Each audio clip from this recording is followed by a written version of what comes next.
Нещо уникално ще се случи в нашото студио. Виждате ни в студиото на нашите дебати "Промяната май", но в студиото са хора, които не желаят да участват в 42-я парламент. Те са хора, които управляват малки населени места. Казват, че било важно селата ни да са добре, за да може и градовете ни да са добре. И затова ви представям хора, които са се отличили със свои постижения, направили са нещо различно, за разлика от, за съжаление, умиращото българско село и малко населено място. Поканихме в студиото и много благодаря, че дойдоха. От цяла България има хора, които са пътували по нощите заради нас. Благодаря ви още един път. Росен Русанов, кмет на Буковлък. Познавате го, представили сме го като човека. Кмета Шериф ви наричат. Вие не се сърдите да ви наричат така. Общо взето в неговото село положението е строй се, преброй се и кражби там няма. До него е Красимир Иванов, кмет на село Коиловци, отново кметство в тази община, в Плевенската община. Ще кажете при вас как са нещата. Млад кмет, може би един от най-младите български кметове. До него е Данчо Димитров, кмет на село Долни Око, община Самоков, и всъщност можем да кажем, че сте човека, който е кметувал най-дълго време. Така ли е? Да. Колко години? На 14 април, 54 години кръгли. 54 жив и здрав да сте, щом ви избирате, ви харесват вашите съграждани, значи нещата се получават. Разказвали сме ви и неговата история, изключително положително настроен, симпатичен и очевидно добре справящ се човек. Райна Бардарева, за да не решите, че кметовете на малките населени места в България са само мъже, не, напротив. Кмет на Шабла, област Добрич, по-голямо населено място. Благодаря, че пътувахте и дойдохте оттам. И Иванка Петрова, Смядово, отново посока морето сме, по-към Варна, но област Шумен. И човекът в дясно е Кирил Илиев, кмет на село Бели извор, община Враца. Тоест пъстра географска картинка. Може ли да ни кажете с по едно изречение кои са най-големите ви проблеми и след това сега имате възможността да задавате вашите въпроси към хората, които искат да управляват 42-то Народно събрание, като хора, които сте там при хората, при реалните им проблеми, да им кажете всъщност какви са реалните проблеми. И ако може вие да промените, какво да промените, но откъде да започнем? Най-големият проблем в вашето село, подозирам какво е. Те проблеми много и болки много, с две думи няма как да се каже. Най-тежкото е болното безхаберието на държавата последните 20 години. Вие не се ли изморихте от това, което правите в... Значи физически, да, но психически няма как да дръпна назад, защото ако аз се откажа, нещата ще стават на зле. Един от големите проблеми в малките населени места е битовата престъпност. В някаква степен при вас проблема е решен с едно денонощно обхождане на района от ваша страна. Основно превенцията, това е разковничето на нещата. Буковлък, както знаете, много голямо, най-голямото село в региона. 5000 души грубо, 3500 антонски произход, 1500 българи. 2000 души криминален контингент, въобще нещата са... 2000 от тези 5000 са записани в регистрите на МВР. Осъждане, по едни други даже осъждане, не просто записане.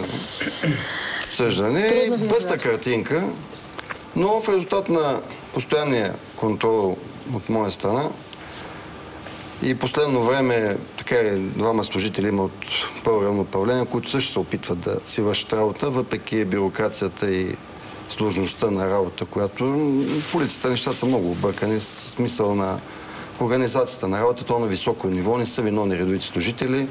Просто проблемите опият до една бюрокрация, едни планови, едни графици, които объркват цялата работа.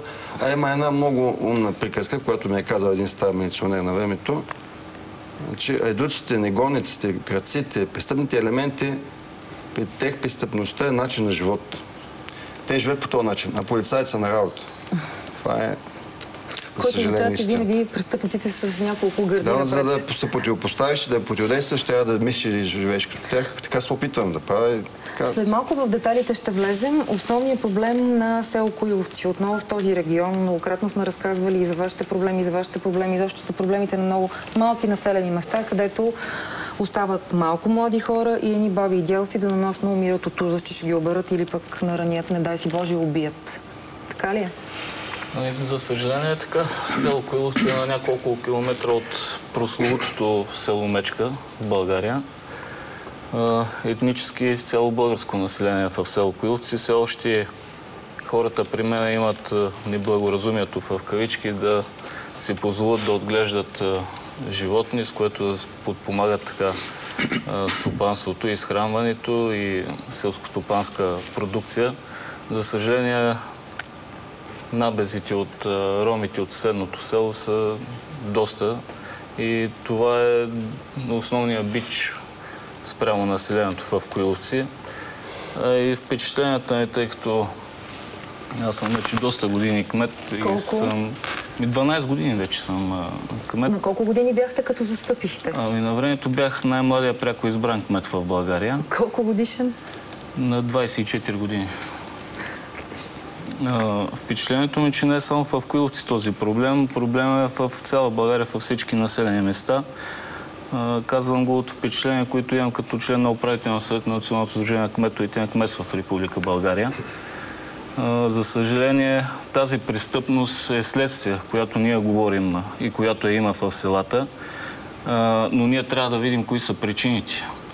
И заедно с новоизбрания парламент да отстраним тези причини. Имаме една идея, нашето местно сдружение на кметовете от община Плевен, да направим една такава регионална среща за Северна България на колеги кметови на кметства, за да си обсъдим проблемите и да набележим мерки за решаване, които да ги предложим на нашите политици, тъй като не е тайна, че голяма част от политиците са спуснати партийно. Това не са хора, които са израснали отдолу, както сме ние да тръгнем от ниво кмет на кметство, общински съвет, община, област, за да влезе в парламента и да знае какви са проблемите на хората долу и какви са проблемите в законодателството, къде какво трябва да се промени.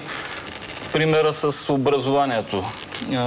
За да спрат източването на детските, те въведоха задължително да се представят в социални грижи бележки, че децата ходят на училище. Да.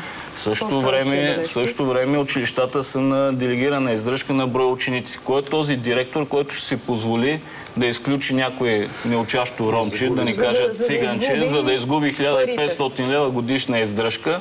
Един път се точи държавата под форма чрез образованието, втори път се точи чрез детските. Вие подавате ли в същото време самите ромчета ходят и крадат и сами образовани. Вие подавате ли конкретни сигнали? Защото те констатации са така, особено когато звучат от устата на човек, който ежедневно се среща с този проблем. Конкретни примери давате ли? Еди кое си училище? Директорката е дала фалшива бележка на циганката Еди коя си, която твърди, че изпраща 6 си деца на детска градина или на училище, но не ги изпраща. Конкретика. Влизате ли в конкретиката? Конкретно мога да ви дам пример с един колега от село Дисевица, което е пак община Плевен. Той е принуден да посещава редовно училището в съседното село, където учат неговите ромчета, за да прави проверка в час. Дори, доколкото знам, е влязъл в конфликт с директора, че си е позволявал да прави тези нещо извън правомощията си горе-долу прави. Но няма друг начин. Той самия ми казва, че питайки две циганчета, знаят ли азбуката, те първото, което не са го разбрали, си говорили на цигански, второто тия деца са били в 7-ми клас. Значи как са стигнали до 7-ми клас, след като не знаят какво е това азбука? Това са нищо престъпления. Ако ще да говорим за образование, нещата са трагични. Ще говорим и за образование.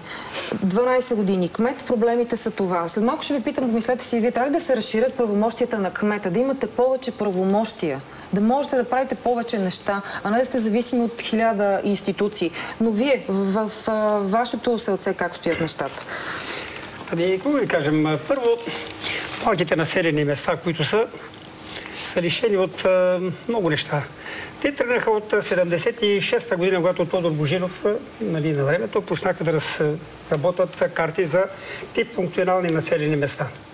И от тогава вече тръгна обезлюдяването на населените места, които се внесоха в тогавашното политбюро. Във всеко населено место, първи функционален тип, втори, трети, седми. Тоест някакво изкуствено такова региониране. В тази част, какво трябва да има в тези населени места? Днес какво става при вас? Моля? Днес при вас какво става? Днес при нас... Колко души са в село Долни Около? В селото Долни Около са 140 души и 1120 живеят и работят в София. Ние сме на 35 км от София. Пътуват събота, неделя, селото не е обезлюдено. В смисъл такъв, че строят, поддържат жилищните сгради, и много, аз съм доволен в това отношение, че не напуснаха родното си село. Това защото е близо до столицата. Да, близко е до столицата, работят в София. Проблеми с кражби имате ли? Проблеми с кражби, престъпността се размножи в цяла България. Няма малки населени места, няма големи населени места. При нас нямаме малцинство, цигани нямаме нито едно домакинство. И от Самоков има от време на време набези и се появяват такива и наши местни хора, които млади такива, безделници, правят опити за кражби. Не ходили на училище, най-вероятно. Извинявам се, колеги, ще прекъсвам. Просто не трябва да се дистанцираме. Няма циганска прекъсна българска. Престъпници са всякакви. Не може да им на цигани на българи. Да. Значи между циганите има хора, дето може да са по-свестни от има българи, деца за... Има, аз казвам, че и българи, които участват в кражбата. И аз ги знам в селото, и тези, които идват от Самоков, и тези, които ги познаваме всичките. Взимаме мерки и сметам в това. Какво правите? Полицията какво прави? Полицията взимат мерки също. Ние сме доволни, работиме добре с органите на районно управление на МВР, с другите органи, с окръжно управление на МВР. Там и Горно Колова е началник на областно управление на МВР. Генерал Николай Николов. И бе така добри, взима отношения и смятам, нещата си решават в това отношение. Там при вас положението с кражбите е по-добре, отколкото в другите населени места. Имаме други проблеми. Отиваме в другия край на България. Да, колко души живеят в Шабла? Общината е над 6000, самият град е малко над 3000, при условие, че в края на 70-те години цялата община беше около 11 000. И мисля, че това е един от основните проблеми за всички общини – обезличаването и заличаването на селищата. И имах много голяма надежда, когато и вие от вашето предаване съобщихте, че само 2 милиона българи живеят в селата. И надеждата ми беше, че някоя политическа сила ще се хване за тази констатация, за тези статистически данни. И тук виж в някоя платформа или програма за дейност, този проблем наистина бъде изведен напред. Поне на думи? Поне на думи. Никъде ли? Направихте ли справка и проверка? Няма. Има ухажване, разбира се, по различни други въпроси, но аз поставям въпроса с надеждата, че евентуално някой би чул и това би било повод за една национална стратегия за българското село. Проблемите с кражбите и каквото и да е останало е валидно за всяка една от общините или от селищата. Но този въпрос много ясно корелира с още няколко десетки. И ако все пак се опитам да направя една по-ясна характеристика на проблемите в Шабла, ще кажа, че цялата община живее в забранителен режим. И този режим продължава десетилетия. От една страна са концесиите, от втора страна е нефт и газ с неговите сондажи и сервитути, които изисква. От трета страна е Натура 2000. От четвърта забранителния режим за някои от селищата да кандидатстват по мерки от селските програми, защото се считат за развити в туристическо отношение. Те нямат пътища, нямат хотели, нямат ресторанти, но не могат да кандидатстват, което е парадокс. Опитахме се, имаме обещание за следващия програмен период това да бъде променено. И може би най-важното и най-сериозното опира до това, че прословутите на Шабла и Крапец къмпинги са държавен горски фонд, занемарени, по-скоро са едни руини и това, което беше характеристика на района, туризма, вече е ликвидиран. Няма, за съжаление. Да. И като прибавим, там просто са руини, изоставено, концесионерите са взели големи площи, по които нищо не правят. И като прибавим още един генерален, според мен, въпрос, това, че нямаме общоустройствен план, който е процедиран 2008 година и още не е дошло времето за неговото потвърждаване или за приемането му, положението става наистина рестрикционно. Да дадем думата и на госпожа Петрова. Смядово. Да. Колко души живеят в Смядово? Смядово е една малка община от 7000 души. В Смядово сме около 3500. Проблемите, както и всички колеги споменаха, наистина са едни и същи. Безработицата, безпаричието, обезлюдяването на малките населени места, включително и Смядово. Ние имаше периоди, когато бяхме около 7-8 хиляди души само в Смядово. Но, за съжаление, безработицата изпрати много млади хора зад граница и в по-големите градове. Аз тук мога да кажа, че в момента община Смядово е най-големият работодател на територията на общината. Имаме няколко малко предприятия, но в момента ние имаме назначени около 250 човека по различни проекти и програми. Продължаваме да работим в тази насока, защото това е единствената заетост на хората. И аз така искам наистина по някакви европейски програми или социални програми? Друго няма? Не, друго за съжаление няма. И тия, които са на бюджет, учители, държавни служители, това е заетостта в община Смядово. Има ли някакво производство в Смядово? Произвежда ли се нещо? Не. Не, за съжаление. При нас също. За вашия район, към вас двамата се обръщам, разказахме историята на един инвеститор, който направил средно голямо предприятие в района на, мисля, село Мечка. Село Мечка, аз го познавам. И вече не е инвеститор там, защото като видяхме как изглеждат цеховете му, като филм на ужасите. Така че това ли е една от причините да няма хора, които да искат да една четка за зъби да произвеждат, например? Няма инвеститори. Ограничени са обезверени. Няма условия за инвестиции в държавата. Това е жалко в България общините да се превръщат в основен работодател. Тъй като самите общини те не се занимават с стопанска дейност, т.е. те ни произвеждат. Какво се оказва, че в Смядово общината е най-големия работодател и единствен? Това ли излиза? На много лошо говори за икономиката. Общината е най-големия работодател в община Салков. Това е жалко общините да са работодатели. Тоест няма производство? Такава развита. Нещо при вас произвежда ли се във вашия район? Има ли някакво производство? Имах цеха към завод електроника. Имаше. Ама сега? Имаше, работа, сега нищо. Нищо във вашия район? Много неща имаш. Имаше. Говорим за сега? Значи за Коиловци само да отбележа, при мен безработица няма. Дори по тези програми човешки ресурси и развитие на човешките ресурси съм наел от съседното градче, град Славяново. Малко ни кажете, що се стига до наемане на чужда работна ръка? Не от обезлюдяването, напротив, 42% в селото са в пенсионна възраст, другите са в трудоспособна. Но ние на времето коиловчани се умяха да си запазят, когато се ликвидираш и ТКС-то, се умяха да го преструктурират, да го запазят и да го преструктурират в земеделска кооперация. И сега близо 200 човека, в момента тя води социална политика и е назначила на работа сега от пролета. Това са 200 семейства. При вас как е? При нас, както и при колегите, това, което споделиха, безпаричието и безхаберието на държавата. Колко души живеят във вашето село? Около 1000 човека. 1000 човека живеят в селото. За съвременните стандарти голямо българско село. Ми така казват, че е голямо. Средно голямо, да кажем, защото само преди, когато аз бях дете, голямо село беше с 4-5 хиляди души. Да. Сега вече ние за 1000 човека казваме, че е голямото село. Защо казвам безхаберието на държавата? Значи държавата е абдикирала от проблемите на малките населени места, въобще от проблемите на общините. В предишния мандат бях общински съветник във Враца. Тогава бюджета на общината беше 62 милиона лева. Сега, миналата година, бюджета на общината е 39 милиона.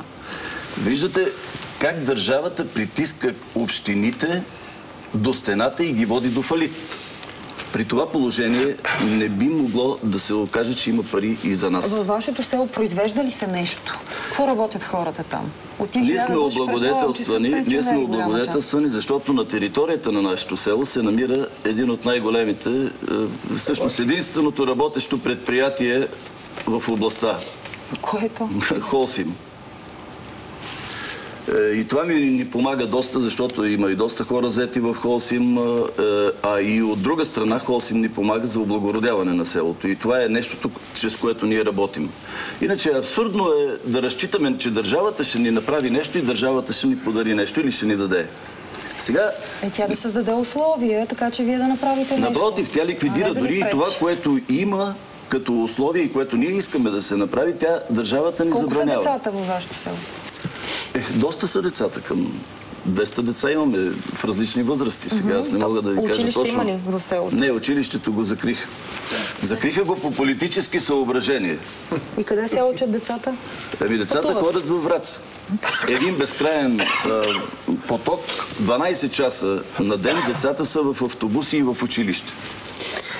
Това е следствие на преструктуриране. 200 деца са много деца. За едно село, особено това село училище. Даже няколко паралелки. Ние имаме училище 40 деца и така се мъчим да ги запазим.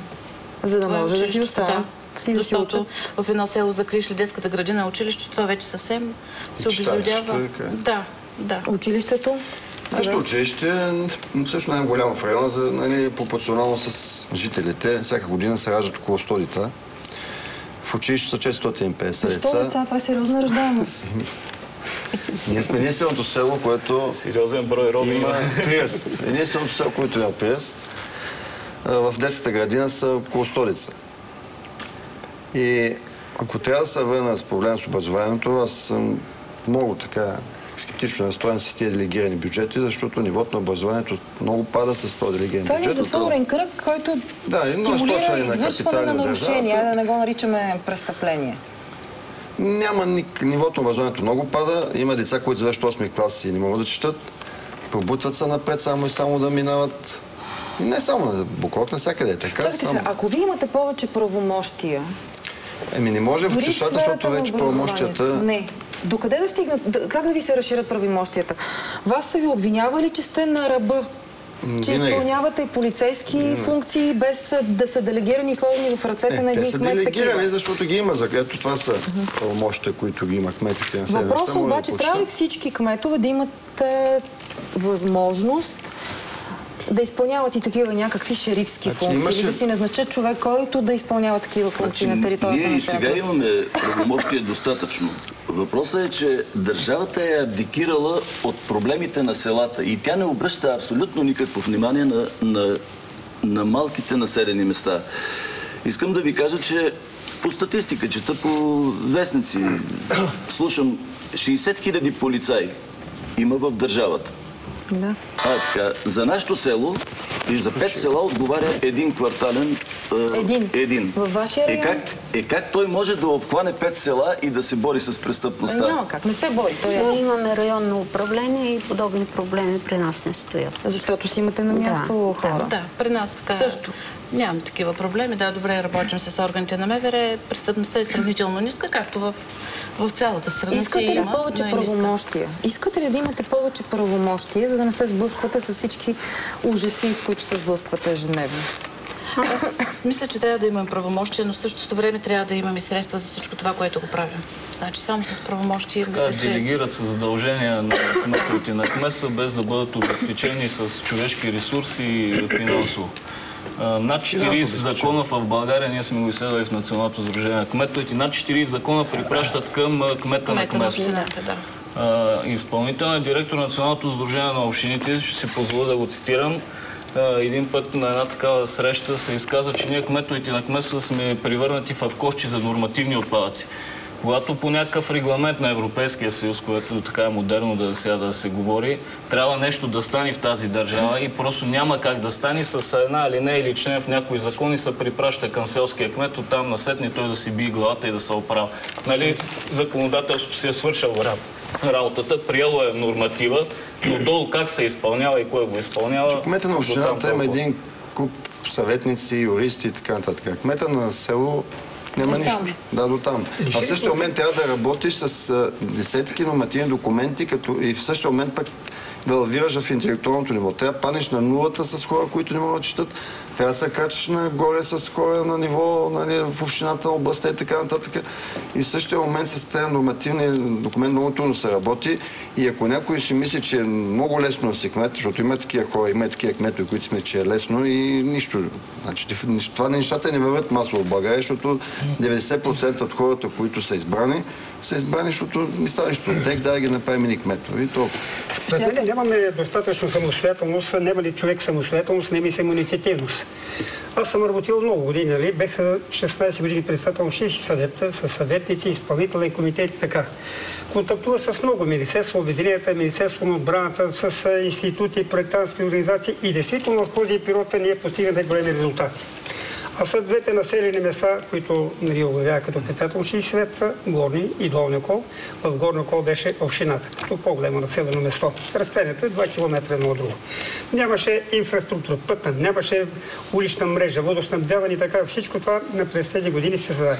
Но резултата на самостоятелността, като е връзките, които по това време с различните министерства много се помагаше и много се работеше. А сега вие нямате достъп до никакви министерства. Сега с общината. Какво трябва да... Значи децентрализацията в България е спряла на ниво общини. Под общините има и кметства. Не случайно кмета на кметство го избират пряко, мажоритарно. След като имаме възможност да бъдем избирани пряко от населението, би трябвало да имаме уважението на политиците и да ни се делегират повече правомощия. Не само задължения, говоря и правомощия. Цецка Цачева, която от Плевенския район и беше председател на Народното събрание, издаде една книжка за правомощията на кметовете на кметства. На една наша среща я поправих, госпожо Цачева, тези нормативни документи, които ги цитирате, те не са правомощия. Голяма част от тях са задължения. Моля ви, коригирайте заглавията на книжката. Правомощия и задължения на кметовете на кметства. И ако трябва да говорим за реална работа, само за реална работа, защото, както казват и колегите, не всичко ни е делегирано на тетрадка, на книга. Но аз съм от 2 години кмет. Пътната инфраструктура на селата не се пипа. Знаем. Да не говорим за това, че в селото, в моето село конкретно, не знам как са при вас, пътищата са правени още от Тодор Живков. Миналата година сме направили едва 25 метра едно пътче. Честито. Честито. Благодаря. Сериозно постижение това. Пътищата при вас? При нас, като навсякъде, единствено международният път, който води към Румъния, сега е в прекрасно състояние, но вътре в града и в селата е същото това тревожно положение, както и с водата, която пък за нас е следващия парадокс, тъй като от Шабла тръгват всички водопроводи за цялата област Добрич. Ние обаче плащаме вода толкова, колкото плащат и в Добрич. По изчисления на експерти, водата, предвид добива и на място, там струва от 18 до 24 стотинки с ДДС. Ние плащаме по 2,40. А защо? Защо се получава? Защото има унификация на ниво област и всички отговори, правихме една подписка от повече от 2000 души. Всички отговори от официалните институции гласяха почти едно и също, че трябва да има унифицирана цена. В същото време обаче в Албена, курортния комплекс, водата там е на стойност 89 стотинки. Защо? Не ги хваща унифицираната цена? Не знам. Може би ДКЕВР трябва да отговаря. Много въпроси към ДКЕВР. Аз като ви слушам, че сте ни хора, които се блъскате в една голяма стена ежедневно, стена наречена държава. Тук стигаме пак до правомощията. Стигаме до правомощията. Значи същите проблеми с водата са в Смядово. Ние си я добиваме на някакви много ниски цени, а тя отива до 2,40 до населеното место, до съответния човек. Значи и там нямаме правомощия, никъде нямаме правомощия. Всичко се иска от нас. Хората са пред нас. Някои от вас, доколкото знам и познавам, са малко и като психотерапевтите на населеното място. По принцип, така. Снимала съм за вас един репортаж и си спомням как го чакахме 3 часа за интервю, защото той отиваше един пиян господин да успокоява жена му и така с мен проблем решаваше човек. Така беше. Много такива постоянно. Сега общините не посещават населените места. Аз не знам дали като работех като председател свет от окръга и председател на съвет, началници отдели на управлението, всичко посещаваха тогава. И си имаше контрол, имаше съревнования за свършената работа. Отчет се правеше. Сега изобщо никой такова. Аз се моля сега в момента на общината и сме наблизко на 18 км, никой не ще се мери. Да не говори за народни представители, да не говори за общински съветни и така да. Просто са откъснати от проблемите на населените места. Сега да само едно изречение и слагаме финал. Искам да попитам всички тия, които управляват в момента и които говорят, че много европейски пари се изсипват в България. Искам да попитам къде са тия пари, защото аз не съм ги видял тия пари. Не знам колегите дали са ги видяли, аз не съм видял такива европейски пари. Завършек с едно изречение, ако мога да обобща. Смятам, че България е назрял момента да се изработи национална стратегия за развитие на българското село. И да се изпълнява тази стратегия. И да се изпълнява, но има една друга велика приказка на един философ, който е казал едно: за да победи злото, трябва едно нещо. Добрите хора не правят нищо. А ние последните се откажем да не правим нищо. Обещавате ли ми след изборите, живи и здрави, да сме всички, да дойдете отново в този състав, кажем 2 седмици след изборите, за да видим някой някъде чул ли вие в пътуванията? Живи и здрави бъдете. Благодаря ви. Знаех си, че няма да ни стигне времето за този разговор, защото хората в студиото са изключително интересни и ни казват много, много важни неща. Дано бъдат чути. Пожелаваме си.